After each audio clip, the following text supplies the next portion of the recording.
All right, hello. Welcome to my November 2020 wrap up. I will be talking to you about the books that I read this month and then some books that I maybe did not finish, but we will get into that.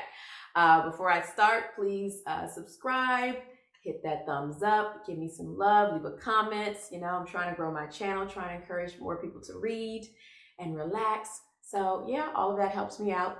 And yeah, let's just get into it. This is going to be quick and easy, I hope. Trying it, working on it.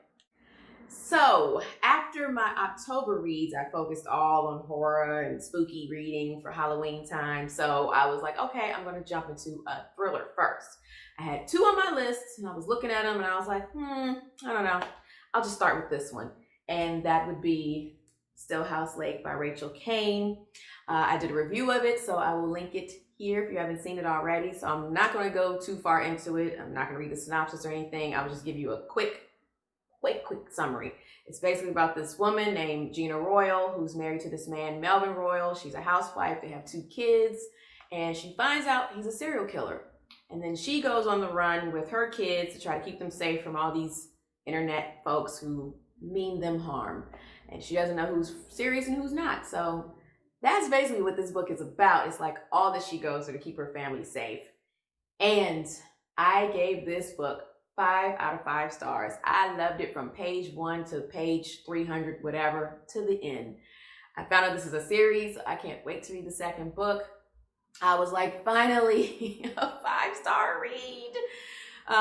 If you watched my October wrap up, I'll link it here too. But I did have one book in October that I loved, but it wasn't quite 5 stars. But this one was everything. I loved it, like I said, from beginning to end.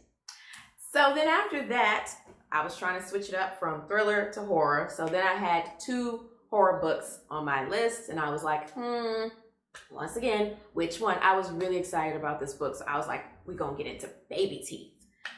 I do not have a copy here, so maybe that tells you something. I will insert a picture here of the book, but yeah, I didn't like it. I will put a synopsis in right here so you can see what it's about.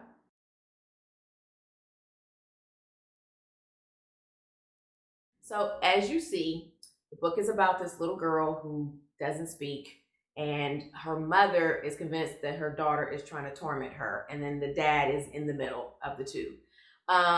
It goes in between 2 perspectives, the daughter and the mom. I don't know why the dad was left out. I really don't get it. I really did not like the writing. I'm so sorry, but everything that was from the daughter's perspective was just like, ugh.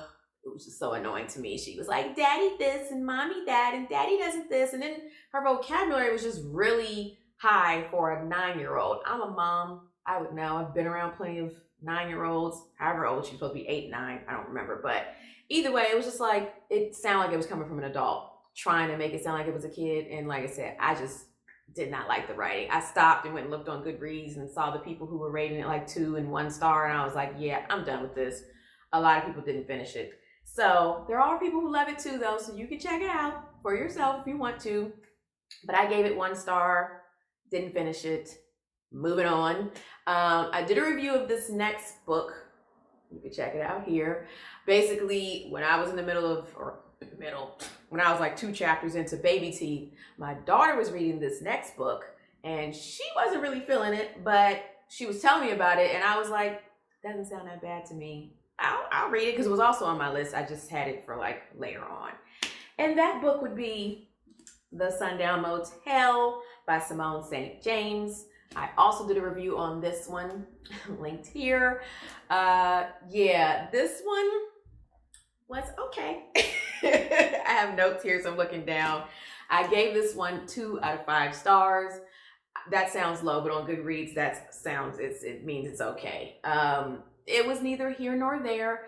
I did finish it, so that's a plus right there. I'm not going to get into the synopsis of it. I'm not going to read the synopsis. It's in my review, but short, sweet. So this basically is about this woman named Viv. She worked at the Sundown Motel as like this night desk clerk, and she goes missing in like the year 1985 or 86, something like that. I'll put it here on the screen. And We fast forward to the year 2017. She has a niece named Carly who never met her aunt, but always knew she was missing, and she wanted to know what happened to her. So she ends up also getting a job at the Sundown Motel and trying to figure out what happened to her aunt. I was told or found out, read, whatever, that this was a haunted motel story. So I was so excited. It is not a haunted motel story. There is like a couple chapters where there's paranormal things going on, ghost things. But other than that, it's more of a mystery of what happened to 4 women that we find out died, what happened to them, who did it. And yeah, I was disappointed. My daughter said she already saw that coming, which is why she stopped. I kept going. I wanted to know. Once I got into the mystery of it, I wanted to know what it was, but it was disappointing. Womp womp. So as I said, 2 out of 5 stars. You may enjoy it. It is nominated for Best Thriller on Goodreads. But anyway, maybe it'll work for you. Didn't work for me. Moving on. So, after reading The Sundown Motel, I was a little bit burnt out on women-centered stories. It was like Lock Every Door, Stillhouse Lake, Sundown Motel. All these stories are from women's perspectives. 2 out of 3 of those are written by women. Riley Sager wrote Lock Every Door, but I'm told or I've read that he writes under that name so people think he's a woman or not sure. And a lot of people were surprised that Riley Sager is a man because he does write the female characters so well. But anyway, so I was like, can I read a book where a man is the main character and from a male's perspective? I had this book on my list. I didn't even realize that that was what was coming, but I was so happy that is what I had next. And that is The Silent Patient by Alex, I believe it's Michaelides. I'm not sure. He's Greek. I'm sorry if I messed it up. But anyway, yeah, so this was next on my list because again, I was going thriller or thriller. So because I did not do a review on this one, I will give you a short bit of the synopsis because I'm not going to read into all of this.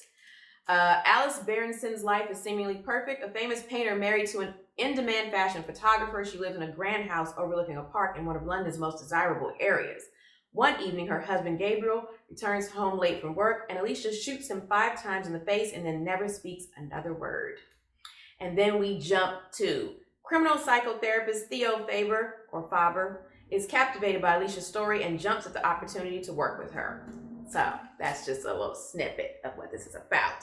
So like I said, Alicia never speaks another word, and Theo goes to work at the facility that she's being held at to try to figure out why she's not speaking and what exactly happened to her husband, because she gets convicted, but because, I mean, she had the gun, everything, but no one knows why she did it. And this is my kind of book. Like Stillhouse Lake, I love smart writing that's like, this one was like a lot into therapy and psychologists and just like terms they use and things like that. I love stuff like that. I love psychology when I was in high school. College ruined that for me, but I loved it when I was in high school. So this was just, yes. And this is the kind of book that, of course, has a twist. And I just kept trying to figure it out the whole time. And this reminded me of Lock Every Door, where what I came up with in my mind was way more than what it ended up being.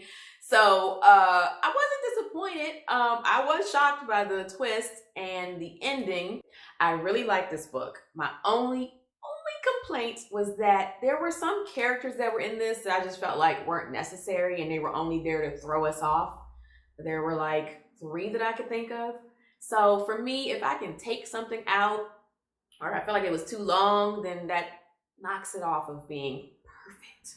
So I gave this one 4 out of 5 stars. It was almost perfect. It's just like I said, when I got to the end, I was like, well, why was that character in it? And why were they in it?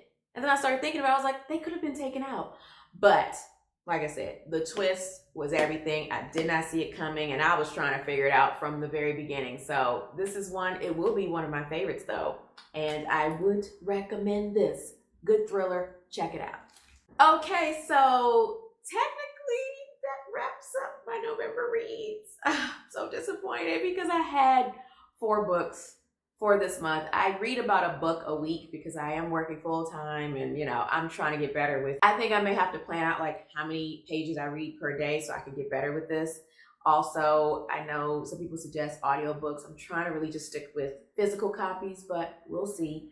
But anyway, the last book I had on my list is The Chalk Man. I talked about this in my November TBR. And today is November, I don't know, I put it on the screen, but Monday is the last day of November. This is Sunday. So Tuesday is December 1st. So I'm really probably just gonna not read this and wait for my books for December. If you don't know, I get my books from the public library. I am somewhat of a minimalist, and I try to be conscious of the environment. So yeah, I try to get as many books as I can from the library. I'm going to get an e-reader so I can also get ebooks where I can't get things from the library. And like I said, I may try audiobooks. But yeah, if I do end up reading Chalk Man, I will let you know in my December wrap up. You'll have to stay tuned to find out. But as of right now, I'm not sure. We'll see. So that is my November 2020 wrap up. Thank you for watching. I hope you enjoyed. I hope I was entertaining, and that you could come here and relax a little bit. I am looking forward to my December reads. You will have to stay tuned to see what those are, but there will be a theme, of course, for the month of December. So again, stay tuned for that. And I'm sure I will have book reviews coming as I read my books in December. So until next time, be well, take care, hide away, nothing wrong with that. And I will see you in the next video. Bye-bye.